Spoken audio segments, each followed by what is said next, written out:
इस वक्त पाकिस्तान के सबसे बड़े सीनियर स्पोर्ट्स जर्नलिस्ट हैं, एंकर पर्सन भी हैं मिर्ज़ा इकबाल बेग साहब। आप इनको बड़ी अच्छी तरह जानते हैं, क्रिकेट को मुकम्मल तौर पे समझते हैं। मिर्ज़ा साहब, आपका बहुत बहुत शुक्रिया। ये फरमाइएगा, एक तो हमारी टीम ने किया क्या आज, ये कर क्या रही है, और दूसरा सारा दिन अगर हमने एक स्टैंड लिया हुआ था तो फिर हमें उस स्टैंड से पीछे हटने की क्या ज़रूरत थी, ज़रा रोशनी डालिएगा।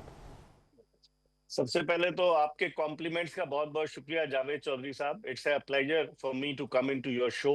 और जहां तक आपने टीम की बात की, कारकर्दगी की, टीम की कारकर्दगी जवाल की तरफ गामजन है। जब से 6 फरवरी 2024 के बाद से मोहसिन नकवी साहब पीसीबी के चेयरमैन बने, अगर आप परफॉर्मेंस को देखें, हम आयरलैंड से हारे, हम T20 वर्ल्ड कप में अमेरिका से हारे, हम जिम्बाब्वे से हारे, हम बांग्लादेश से हारे, हम वेस्ट इंडीज से हारे, अफगानिस्तान से हारे। ये सारी टीमें रैंकिंग में हमसे नीचे थी। तो टीम की कारकर्दगी बजाय बुलंदी की तरफ जाने के और सोने पे सुहागा 7 विकेटों से हम जो भारत से इतवार को मैच हारे, उससे तो तमाम उम्मीदें दम तोड़ गई। टीम की कारकर्दगी जो है वो बड़ी मायूस कुन है, पैथेटिक है। 9 जून को गुज़िश्ता बरस नकवी साहब ने जब पाकिस्तान इंडिया से हारा था 5 या 6 रन से, तो कहा था सर्जरी होगी, लेकिन कोई सर्जरी नहीं हुई। वही लोग हैं, वही टीम है।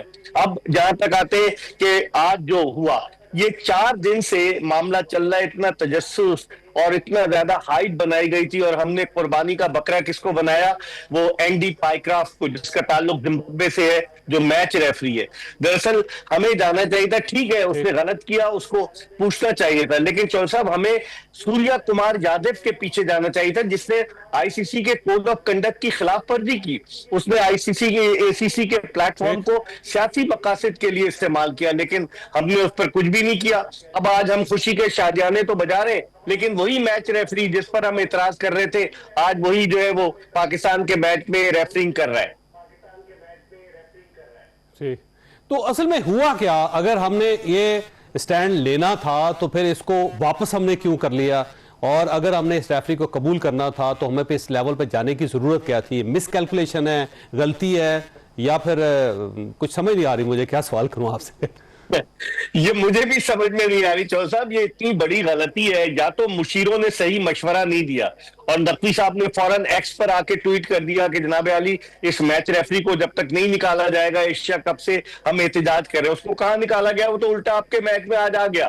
तो इसका मतलब ये है कि हम अगर कोई स्टैंड ले रहे हैं तो पहले हम सोचे समझे कि क्या स्टैंड लेने जा रहे हैं। अब आप देखें, भारतीय मीडिया वैसे ही वो हमारे खिलाफ है, इतने मजाक उड़ाता है। वो अब शुरू हो गया कि पाकिस्तान ने थूक के चाट लिया, पाकिस्तान ने ये कर लिया। तो हमें मौका नहीं देना चाहिए चौधरी साहब। माशाल्लाह मोहसिन नकवी साहब समझदार आदमी है, वफाकी वजीर दाखिला है, खुद टीवी चैनल चलाते रहे, तो उनके जो मुशीर उन्हें मशवरे दे रहे थे वो गलत मशवरा दिया है, मेरी नाकिस राय में। लेकिन हो सकता है कि शायद इसकी बेहतरी हो। लेकिन आईसीसी ने भी तो आपको लॉलीपॉप दिया है ना। उन्होंने आज कहा कि जी आईसीसी इंक्वायरी करेगी। किस बात की इंक्वायरी करेगी? सारी वीडियो आपके सामने है, सूर्या कुमार यादव क्या कह रहा है, और फिर उसकी इंडोर्समेंट भारतीय क्रिकेट बोर्ड ने भी की कि जी उसने हमारा मौक़िफ़ बयान किया। तो आप इंक्वायरी के चक्कर में क्यों पड़े? आप चाहिए आपको उसके ऊपर पाबंदी लगाए। आईसीसी का जो कोड ऑफ कंडक्ट का रूल 21.1.1 कहता है चौधरी साहब कि सियासी प्लेटफॉर्म पर इसको सियासी मकासद के लिए हमारे प्लेटफॉर्म को इस्तेमाल नहीं किया जाएगा। तो कैसे उसने इस्तेमाल किया? तो पाकिस्तान क्रिकेट बोर्ड को इस पर फॉर्म आना चाहिए कि उसके खिलाफ पाबंदी लगवाए। 4 दिन हो गए, इतवार को उसने ये बयान दिया, आज बुध हो गया, कुछ भी नहीं हुआ उसके खिलाफ चौधरी साहब। अच्छा, मेरे से ये फरमाइए, अगर आज हम एग्जिट कर जाते इस टूर्नामेंट से और हमारी टीम वापस आ जाती तो क्या नुकसान होता पाकिस्तान का? देखिए, इससे पाकिस्तान को एक तो माली नुकसान होता, दूसरे चूंकि मोहसिन नकवी साहब एशियन क्रिकेट काउंसिल के सदर भी हैं, एशियन क्रिकेट काउंसिल स्प्लिट हो जाती। अब ये हमारा तनाजा था चौधरी साहब, Pakistan cricket board versus ICC, Pakistan cricket board versus Andy Pycroft नहीं था।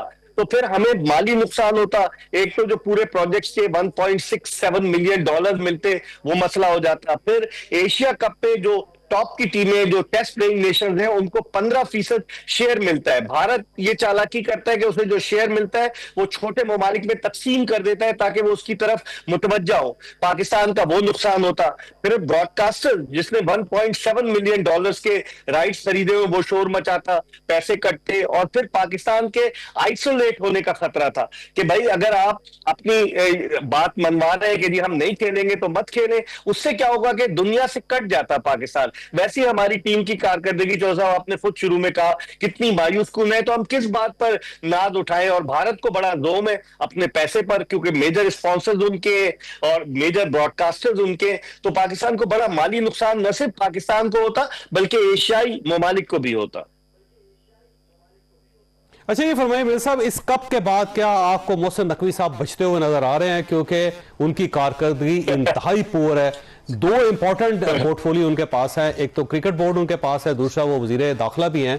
तो आपको इनकी ये पोजीशन बचती हुई नजर आ रही है? वैसे सर, मैं तो आपके प्रोग्राम के तवज्जुह से army chief field marshal Asim Munir साहब से अपील करूंगा कि वो देखें, क्योंकि लोग कहते हैं कि वो उनके ट्रस्टेड आदमी है, वही लेकर आए, उन्हें वजारत दाखिला भी मिली है, पीसीबी की चेयरमैनशिप भी मिली है, लेकिन एक चीज ले, शाहिद आफरीदी भी बयान दे चुका है, और इससे पाकिस्तान क्रिकेट की रुसवाई हो रही है बैन अल-अक़वामी सतह पर। क्योंकि शोहर साहब वो अपने साथ जिन लोगों को लेकर आए वो सारे ब्यूरोक्रेट्स हैं। ब्यूरोक्रेट्स पाकिस्तान के इंतजामी उमूर तो चला सकते हैं, लेकिन क्रिकेट चलाना उनके बस की बात नहीं है। सुमैर अहमद सैयद साहब जो प्राइम मिनिस्टर हाउस में थे, उनको लेकर आए वो पीसीबी में एज चीफ ऑपरेटिंग ऑफिसर। उसके अलावा इससे पहले सुमैर सैयद जब वो निगरां वजीर आला थे नकवी साहब, तो उनके साथ थे।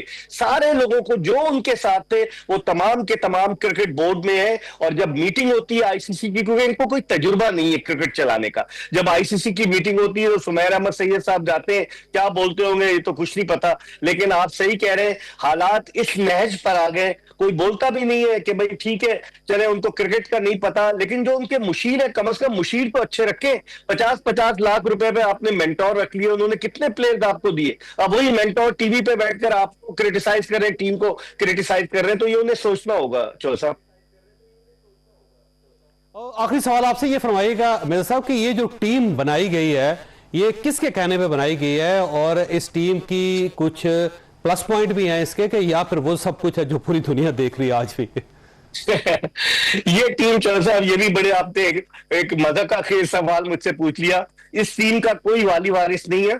जब से नकवी साहब पीसीबी के चीफ बने, कोई सिलेक्शन कमेटी का चेयरमैन नहीं है। अगर किसी चीज का कोई सरबराह नहीं होगा तो अकाउंटेबिलिटी किसकी होगी? पिछली सिलेक्शन कमेटी थी, उसमें वहाब रियाज गैर एलानिया चीफ सिलेक्टर थे, मोहम्मद यूसुफ और अब्दुल रज्जाक थे। अब इस सिलेक्शन कमेटी में आकिब जावेद गैर एलानिया चीफ सिलेक्टर है, और सोने पे सुहागा अलीम डार को, जो दुनिया के माने हुए अंपायर है, उनको बजाय आप अंपायरिंग का मयार दुरुस्त करने के लिए लगाते, उन्हें सिलेक्टर बना दिया। तो इस सिलेक्शन कमेटी ने जिन लड़कों का इंतखाब किया है, फिर सवाल यह पैदा होता है कि माइक हैसन जो कोच है इस्लामाबाद के, वो आए, वो उन लड़कों को ज्यादा अहमियत दे रहे हैं जो या तो माजी में इस्लामाबाद यूनाइटेड से खेलते रहे या आप खेल रहे, और इसी वजह से पाकिस्तान क्रिकेट में मेरिट के बजाय उन लोगों का इंतखाब अमल में आ रहा है कि जिनकी परफॉर्मेंस बहुत मायूस कुन है, और वो सामने सबको रिफ्लेक्ट होती नजर आ रही है।